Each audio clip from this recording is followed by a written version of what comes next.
and we have with us Priyal Shah. Thank you so much for coming on the show. Of course. And for people who may not know you, which I think it's I don't know, I can't imagine someone who hasn't seen you on campus or involved in something, but for anyone who may not know you, tell us a little bit about who you are, what you do here on campus, your major, different things like that. Yeah, so I'm a biology and psychology double major, and I'm minoring in childhood studies and chemistry. I'm currently in the 7-year med program here, so it's 3 years at Rutgers Camden, and then 4 years at Rowan School of Osteopathic Medicine. So this is actually my last year at Rutgers. I'll be starting med school in June, so nervous but excited. I am the president of SAATH. I've been on the SAATH e-board for 3 years. SAATH stands for the South Asian Appreciation for Tradition and Heritage. So I was PR my first year when we were in COVID.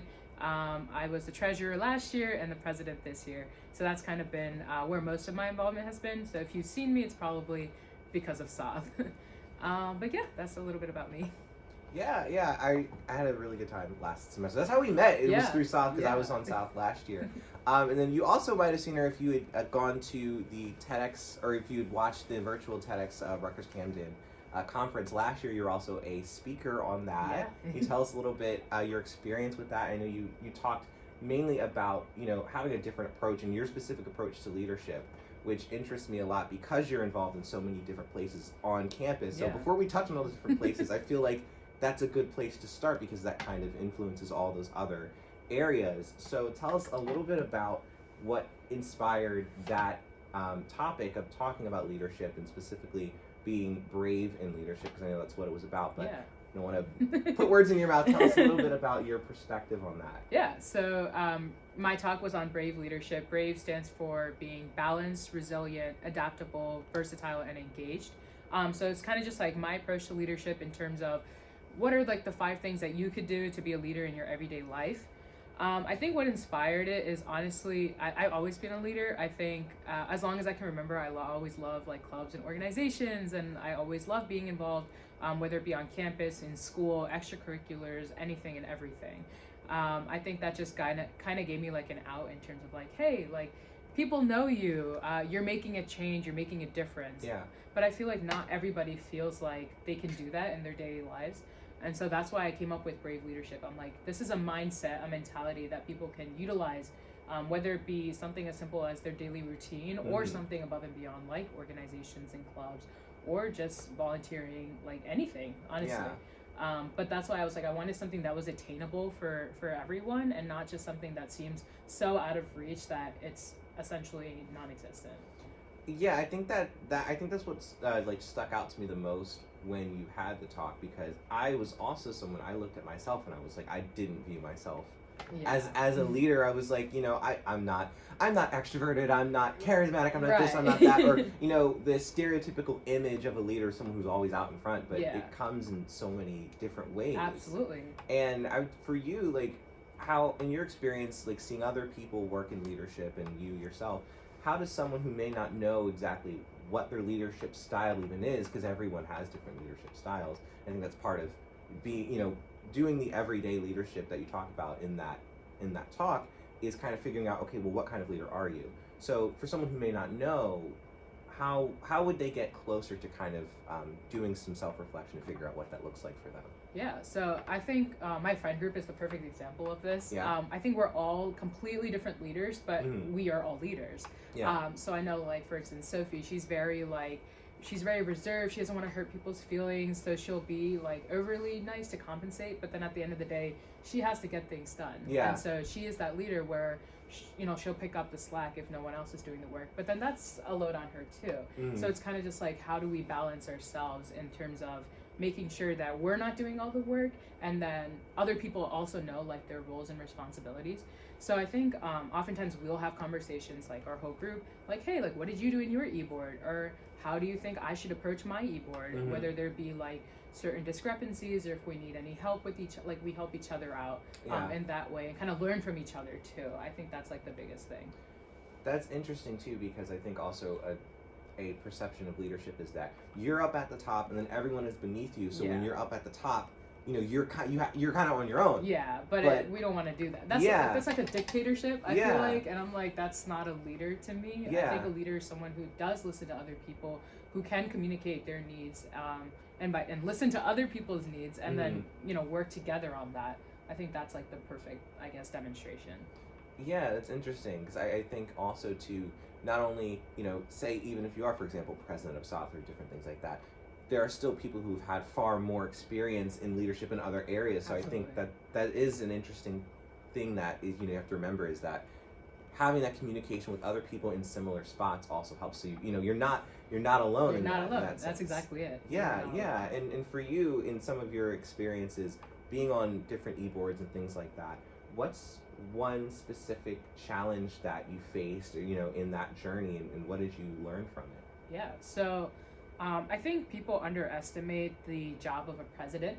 Yeah. I think I very much learned that this year, because there's so much that is done behind the scenes that I guess the e-board doesn't really know, because it's often like communication channels, or it's just reaching out to people and getting information, and then we communicate that in the e-board meeting. But it's like all of those things aren't really put out in the light. It's just like what information is communicated. Yeah. And so I think sometimes it's a little difficult to say no to the e-board, because there are certain ways that certain things are done, and it's just how our university runs, how the rules are. And so like being on the e-board for 3 years, I've had that experience, but then it's also like I want to make sure that everybody feels heard, and that they're listened to, and that we are accommodating for their ideas. It's not just a simple no, but more how can we modify it so it fits our I guess our mission and university policies, things like that.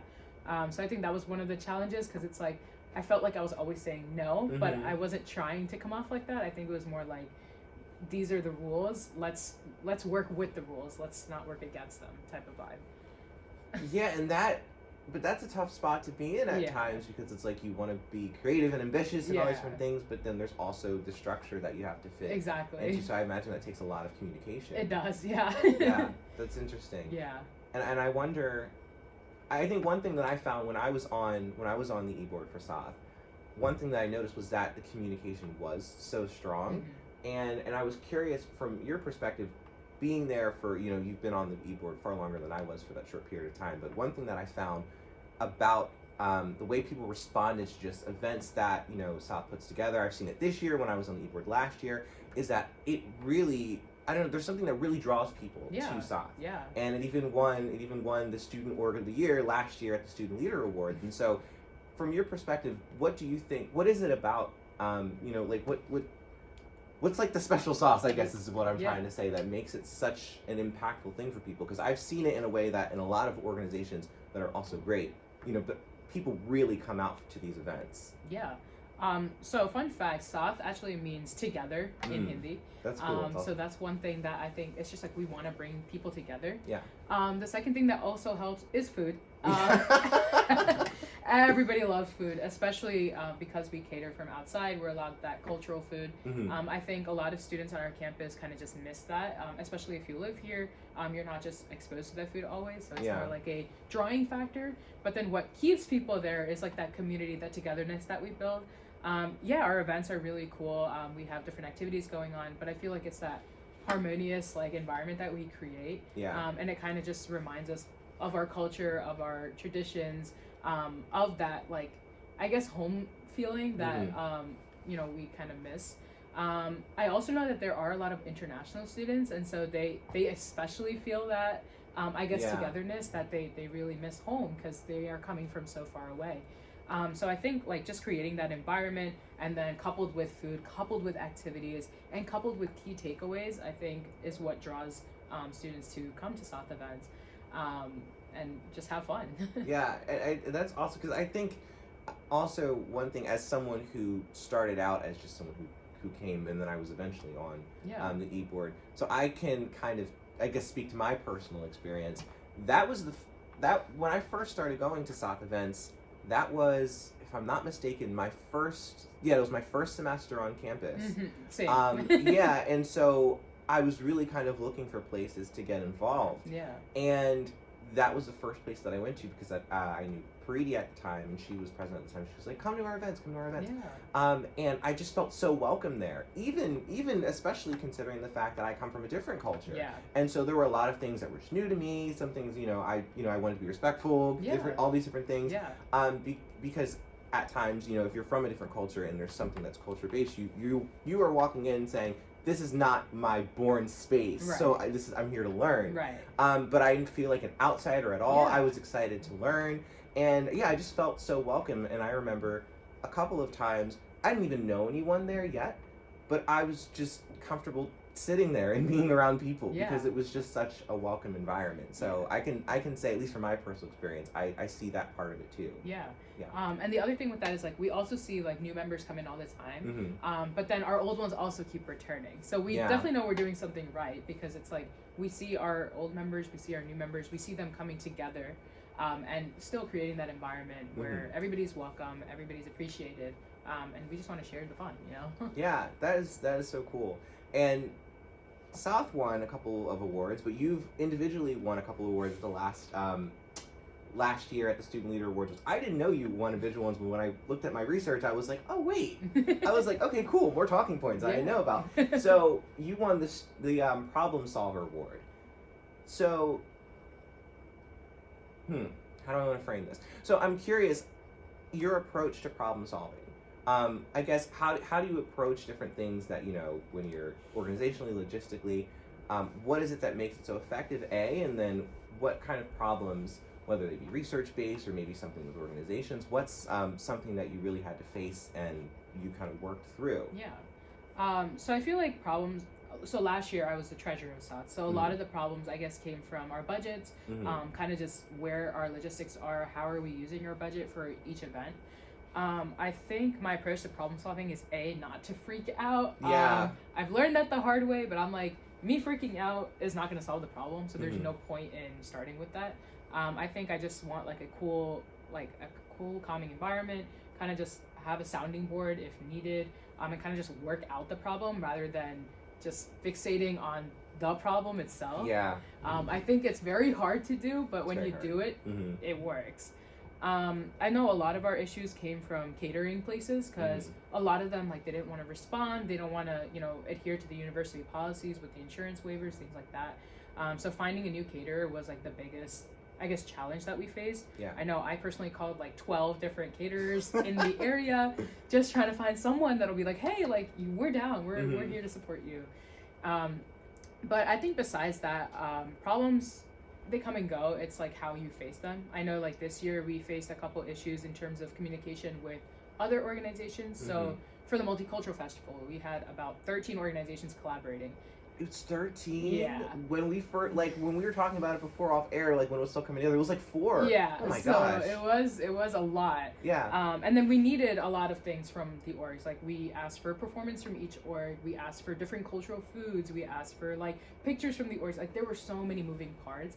And so oftentimes it was difficult, because obviously we're all students. We all have things going on. Yeah. And communication is hard, especially when you don't know individuals. So that was my first time meeting a lot of other student leaders on campus, which was an amazing experience. I love it. But still very stimulating. Right. A lot going on. Right. Yeah. And so thankfully, though, I did have Sim. She's the president or co-president of SSA. So together we were able to work together to solve these problems, tackle them. I still remember 2 nights before the event, we did a whole new food order because we didn't have enough food for students. Jeez. Oh my gosh. But it was crazy. But it was looking back at it, I'm we managed it pretty well, all things considered. And I'm glad it was a success. Would you say that having being an effective problem solver, and that's not just even for organizations, but just personally, just in general, because problems come in all different shapes and sizes, but your approach to them, is still, you can still put that in a lot of different areas. Absolutely, right? Yeah. Would you say that flexibility is a huge part of that? Because that's kind of what I was hearing. You have to make changes at the last minute and not freak out, different things like that. Yeah, absolutely. It's funny, my friends always say you never freak out when we have exams and things like that going on. I'm yeah, it's more of an internal but it's how, I guess, you approach the situation, how flexible you can be, how can you move things around, can you make adjustments, can you adapt to the situation, which goes back to brave leadership. It's just how you approach it, I guess, is how you can solve the problem. And so what interests me is with your majors, you have very intense majors, and they can be somewhat inflexible. And so how do you navigate having, like your academic life? There's probably very little margin for error, right? And then managing that with your student orgs, personal commitments, social commitments, all those different things. So how do you still maintain that flexibility when some things are literally inflexible? So my calendar is my best friend. My calendar, my scheduler. So what I do is in terms of assignments, I have one Google Doc, all the classes are on it, and I put all the assignments for the week on it, and I would highlight like which ones I want to do that day. So I'm always pre-planning. If there's an event going on, I'm like, all right, so I know I have to finish a couple assignments before that. Or if there's like a meeting, I have everything scheduled, everything planned. So I would know how my entire week is going to look by like Sunday night.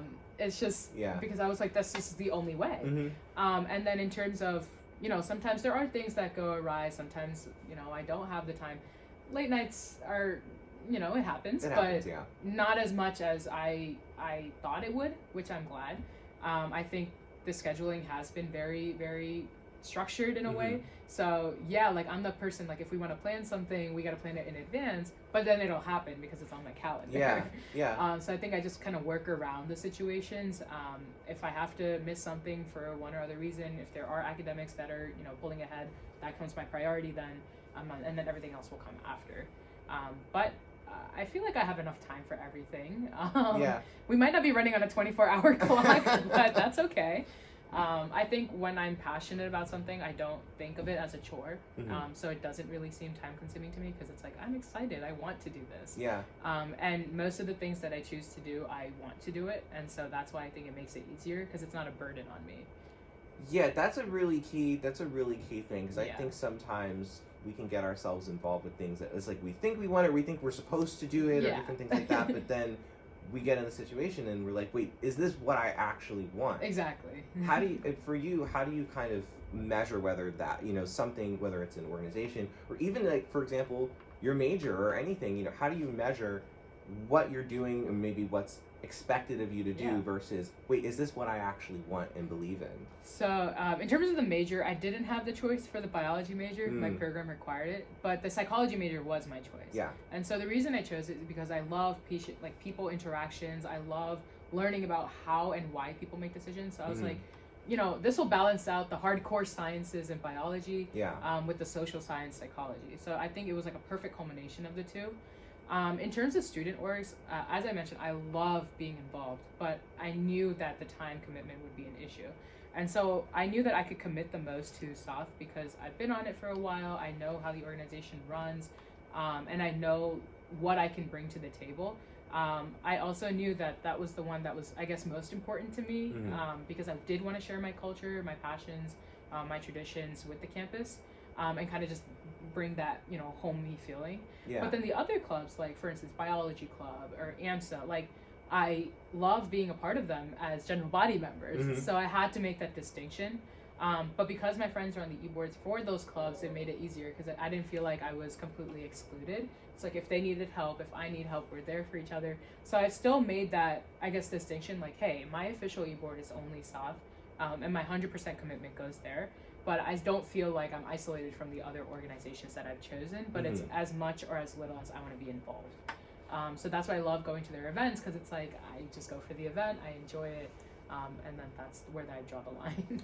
Yeah, and that's interesting. Having you have a lot of interest, but you have one where it's like this gets all of me in a sense.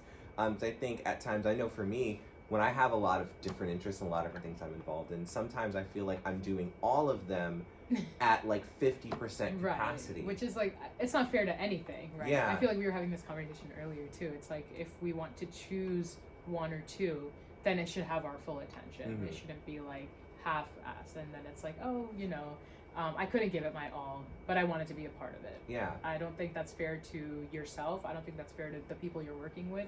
I think you just have to choose the one thing for you.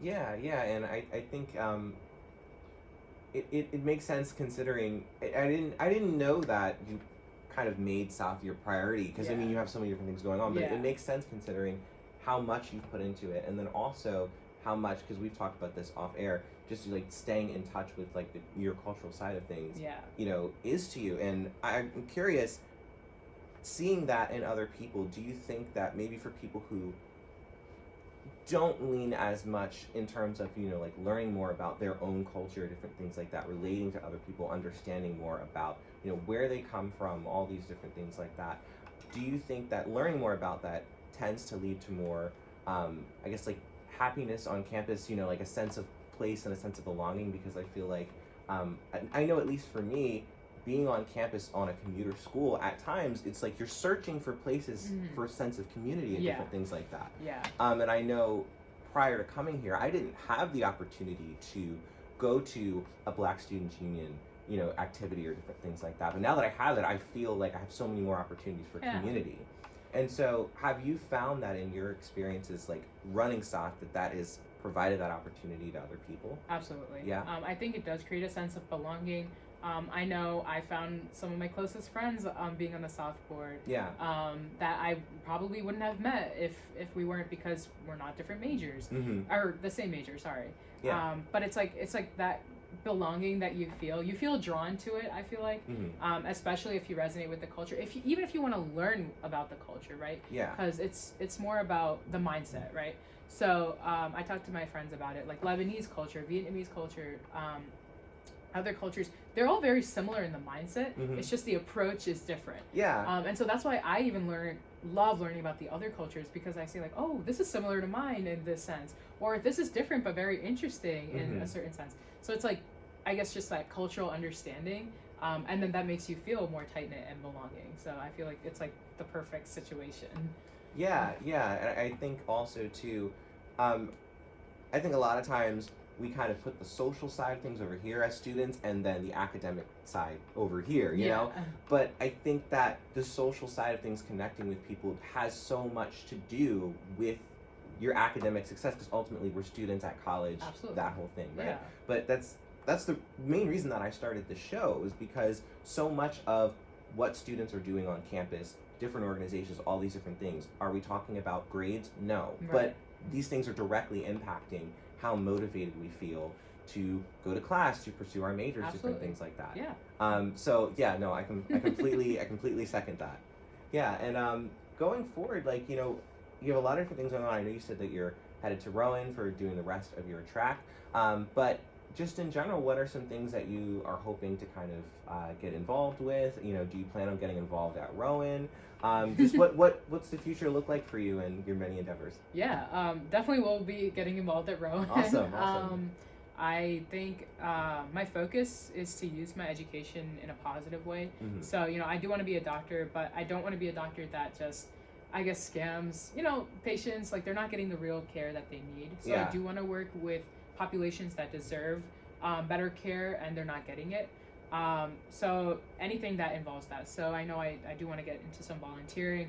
I wasn't able to do as much volunteering as I wanted to here because of transportation issues. Yeah. But I know at Rowan it'll be more accessible. So definitely want to do that. More leadership. I know Rowan does have a South Asian club, so I am excited to dive into there as well. Yeah. I think it's just a huge part of me, and I want to continue that, and just not stray away from my culture as well. And kind of just get lost. So I do want, like, that's my focus there. But I think just like using my resources to help whoever I can. You know, I do that now. I strive to do that always, and I think it just benefits whoever needs it. So yeah. That makes me so happy. Because I mean, not everyone has that perspective. No. You know. I've seen that too. Yeah. But I feel like, you know, like I've been wronged once or twice. Probably more, but but I feel like it's not worth, I think, giving up our personalities, our approach to friendship, our approach to people, just because other people don't see the value in that. And so, you know, no matter what, I will continue to be the same way. Yeah, that's awesome. That's awesome. And last question, just, you know, for you know, coming into the next fall, you know, there'll be new students coming in, different things like that. Yeah.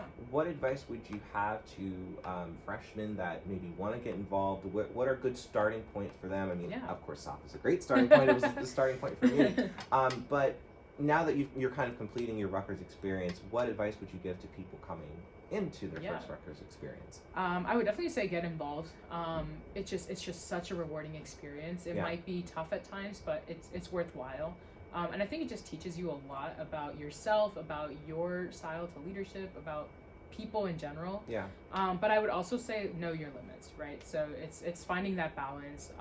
Definitely be well-rounded, right? So don't put all your eggs in one basket. Whether you're interested in volunteering, research, leadership, anything, just give yourself a good composure. Give yourself time for yourself, but also get involved on campus. Yeah. Yeah. Awesome. Yeah. Awesome. Thank you so much for coming course. on. We literally could have talked for like 3 hours. There's so many. I was like, I had notes in my head. I was like, I want to ask her about this. I was like, wait, not enough time. Then we got on these different tracks. There's so many different things we could have talked about. So yeah, I'd love to have you on another time. But thank you for coming on. Of course, yeah. And yeah, just good luck on the rest of your semester. Yeah. All right. Thank you so much. And I'm going to jump into the rest of the tracks for the episode. So stay tuned. I'll give a couple of closing announcements. And yeah, stay tuned. Thank you for listening.